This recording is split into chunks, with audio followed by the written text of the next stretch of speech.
গত সপ্তাহে আমরা আলোচনা করেছি সূরাতুল মুলকের ফজিলতের বিষয়ে।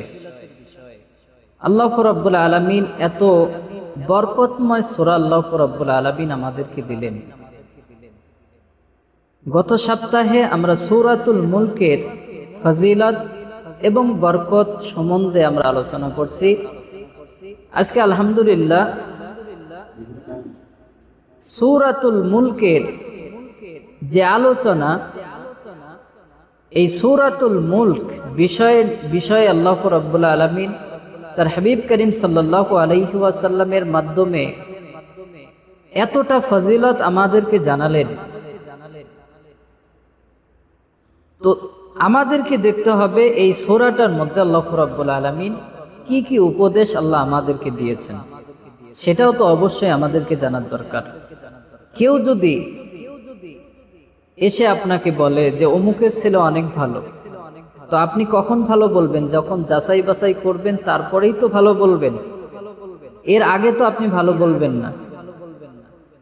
তো ঠিক তেমনি আল কোরআনুল কারীমের মধ্যে 29তম পারাতে আল্লাহ রাব্বুল আলামিন সূরাতুল মুলক এটাকে রাখলেন, এবং এই সূরাটার এত ফজিলত বিশ্বনবী সাল্লাল্লাহু আলাইহি ওয়াসাল্লাম বললেন। তো আমাদেরকে অবশ্যই দেখার দরকার আছে এই সূরাতুল মুলকের ভিতরে আল্লাহ রাব্বুল আলামিন কি বলেছেন। আজকে আমরা আলোচনা করব সূরাতুল মুলকের প্রথম যে আয়াতটা, সেই আয়াতটা নিয়ে। চলুন দেখা যাক সেই সূরাটার প্রথম আয়াতে আল্লাহ রাব্বুল আলামিন কি বলতেছেন। আল্লাহ রাব্বুল আলামিন বললেন, তাবারাকাল্লাযী বিয়াদিহিল মুলকু ওয়া হুয়া আলা কুল্লি শাইইন কাদির। তাবারাকা এর মূল অর্থ হলো কল্যাণ ও বরকতের প্রাচুর্য, যা কখনো শেষ হয় না।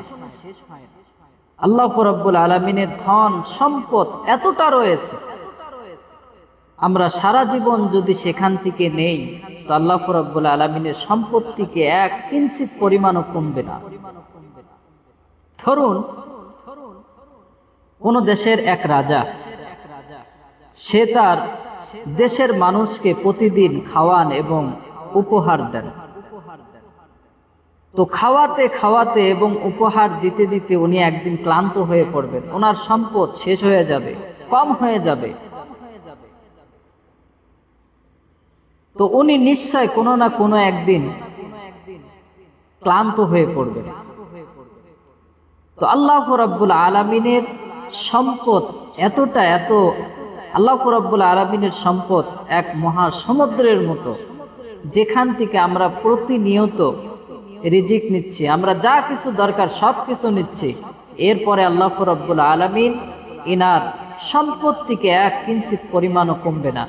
আপনি যদি সমুদ্র থেকে এক বাটি অথবা এক বালতি যদি পানি তোলেন, তাতে সমুদ্রের থেকে পানি কমে যাবে, শুকিয়ে যাবে? যাবে না। তেমন হলো আল্লাহ রাব্বুল আলামিনের সম্পদ। এই জন্য আল্লাহ রাব্বুল আলামিন বললেন, তাবারাকাল্লাযী বিয়াদিহিল মুলকু ওয়া হুয়া আলা কুল্লি শাইইন কাদির। এরপরে আল্লাহ রাব্বুল আলামিন বললেন, আল্লাযী বিয়াদিহিল মুলক। এই পৃথিবীতে মানুষ এবং সৃষ্ট জীবের ক্ষমতা এটা সাময়িক। আল্লাহ রাব্বুল আলামিনের ক্ষমতা অসীম। আল্লাহ রাব্বুল আলামিনের ক্ষমতা অসীম। মানুষের যে ক্ষমতা আছে, এই ক্ষমতা এটা সাময়িক, সাময়িক ব্যবহারকারী। আমরা এর অসীম মুলক এবং মিলকিয়াত আমরা আল্লাহ রাব্বুল আলামিন আমাদেরকে দেন। যেমন ধরেন,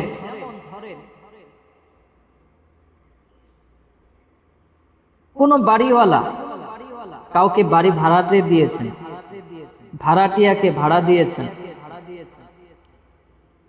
তাকে বাড়ি ভাড়া দিয়েছেন এই জন্য যে সে ওই বাড়িটাকে ইউজ করতে পারবে, থাকতে পারবে, কিন্তু ভাড়াটিয়া যদি ওই ঘরের দেওয়াল ভাঙতে যায়, তাহলে মূল মালিক যে আছে, যার জমিনের উপরে এই প্রাসাদ নির্মাণ করা আছে, যে ওনাকে ভাড়া দিল, সে ওনাকে ওই দেওয়াল ভাঙতে দিবে? কখনোই ভাঙতে দিবে না। ঠিক তেমন ভাবেই আল্লাহ রাব্বুল আলামিন আমাদের এই দুনিয়াতে যাহা কিছু আছেন, প্রত্যেকটা জিনিস আল্লাহ আমাদেরকে ইউজ করার জন্য দিয়েছেন, ব্যবহার করার জন্য দিয়েছেন। আমাদের ধন সম্পদ, শরীর, জমি জমা যা কিছু আছে, সবকিছু আল্লাহ রাব্বুল আলামিন আমাদেরকে ব্যবহার করতে দিয়েছেন। জমি, ধন, সম্পদের এগুলো আমরা সাময়িক ব্যবহারকারী। মূল মালিক তো হলেন আল্লাহ রাব্বুল আলামিন। এই জন্য আল্লাহ রাব্বুল আলামিন বললেন, তাবারাকাল্লাযী বিয়াদিহিল মুলকু ওয়া হুয়া আলা কুল্লি শাইইন কাদির। সুমহান সেই স্রষ্টা, যার হাতে ক্ষমতা কার হাতে। ওয়া হুয়া আলা কুল্লি শাইইন কাদির, এবং তিনি সর্ববিষয়ে সর্বশক্তিমান। দুনিয়াতে যাহা কিছু আছেন, আল্লাহ রাব্বুল আলামিন সব কিছু, মানুষ বলেন, জিন বলেন, যাহা কিছু আছে দুনিয়াতে, যা কিছু আছে সব কিছু হলো আল্লাহ রাব্বুল আলামিনের অধীনে। আল্লাহ রাব্বুল আলামিন যে কোনো মুহূর্তে কোনো না কোনো কিছু ঘটাতে পারে। আল্লাহ রাব্বুল আলামিন ইনি দুনিয়ার মালিক এবং আসমানের মালিক, জমিনের মালিক, সমস্ত জিনিসের মালিক হলেন আল্লাহ রাব্বুল আলামিন। তো এই আয়াত দ্বারা আমরা যেটা বুঝতে পারলাম, আল্লাহ রাব্বুল আলামিন আমাদেরকে জানালেন, আল্লাহ রাব্বুল আলামিন আপনাকে জমিন দিয়েছেন।